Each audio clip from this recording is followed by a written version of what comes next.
De quel film déjà vas-tu nous parler ? Alors c'est Les graines du figuier sauvage, dont la presse parle beaucoup en ce moment. Malheureusement, je ne l'ai pas encore vu. Eh ben, tu vas voir que tu vas y trouver du plaisir. Enfin, je vais essayer de te le vendre là. C'est le dernier film tourné clandestinement du cinéaste iranien Mohammad Rasoulov dans le viseur du pouvoir de son pays. Et maintenant en exil, après avoir fui au printemps la prison de Téhéran. On avait été très impressionnés par son précédent, Le diable n'existe pas. Tu te souviens, constitué de 4 moyens métrages uppercut. Je crois bien que c'était notre film de l'année 2021.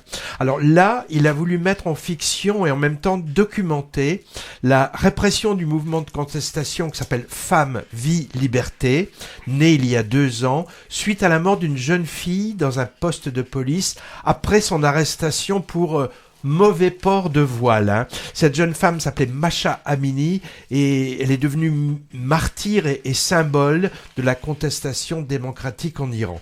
Le film raconte dans une mise en scène implacable et à la manière d'un thriller l'histoire d'une famille dont le père, qui s'appelle Imam, la quarantaine, vient juste d'être promu juge d'instruction au tribunal révolutionnaire de Téhéran.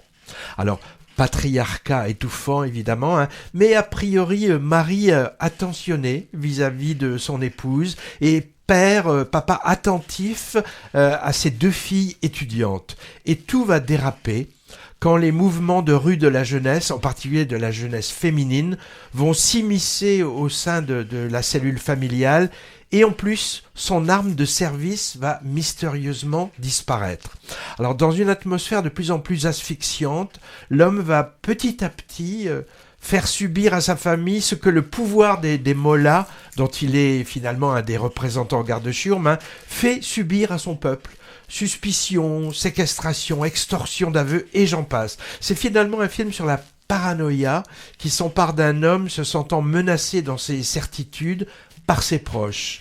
Parabole, je sais pas comment on dit, ou métaphore hautement politique, bien sûr, sur le régime iranien arc-bouté sur son maintien en place, quelles qu'en soient les conséquences sur la population.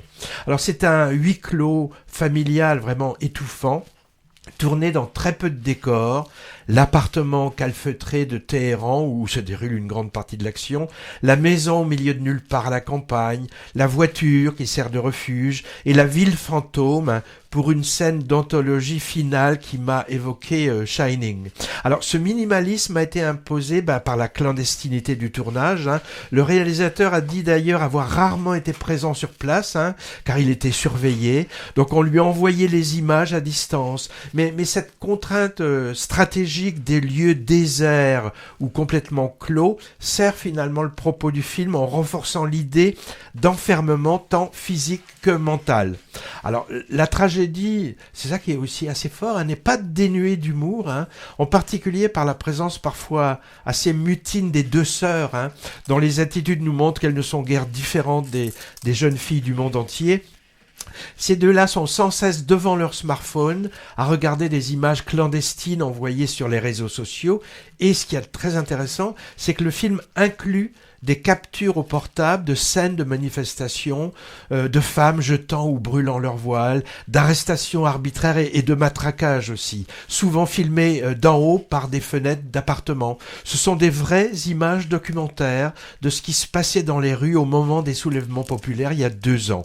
Elles sont utilisées dans leur format vertical, avec les bandes noires de part et d'autre, donc le téléphone portable comme arme pour la démocratie. Alors quand le cinéma politique est de cette qualité, de cette urgence, de cette puissance, on peut que s'incliner. Bon, je pense que ce sera un des films de l'année pour sûr, gratifié au passage à Cannes où il a débarqué au tout dernier moment, tout juste monté. Il a eu un prix spécial du jury, je crois qu'un prix qu'on a inventé spécialement cette année-là. Le cinéaste accompagne courageusement la sortie de son film dans le monde entier. Il était en visio au Jean Eustache la semaine dernière. À mon avis, il restera dans l'histoire comme une des armes qui aura servi à déboulonner le régime iranien théocratique et liberticide. Bientôt, on le souhaite. Du moins, c'est ce que toute la diaspora iranienne et le peuple là-bas espèrent. J'ai lu hier que l'Allemagne où est réfugié en fait Mohammad Rasoulov, veut proposer les graines du figuier sauvage comme ticket allemand aux Oscars 2025.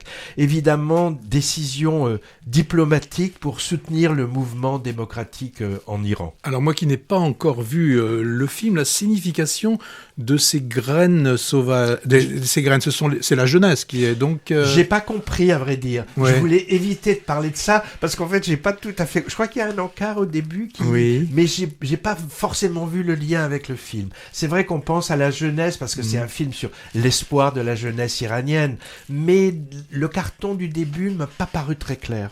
Alors ce film a aussi obtenu le prix de l'AFCAE. L'AFCAE a décerné Association française des cinémas d'art et essai. Oui, voilà. J'irai le voir, forcément.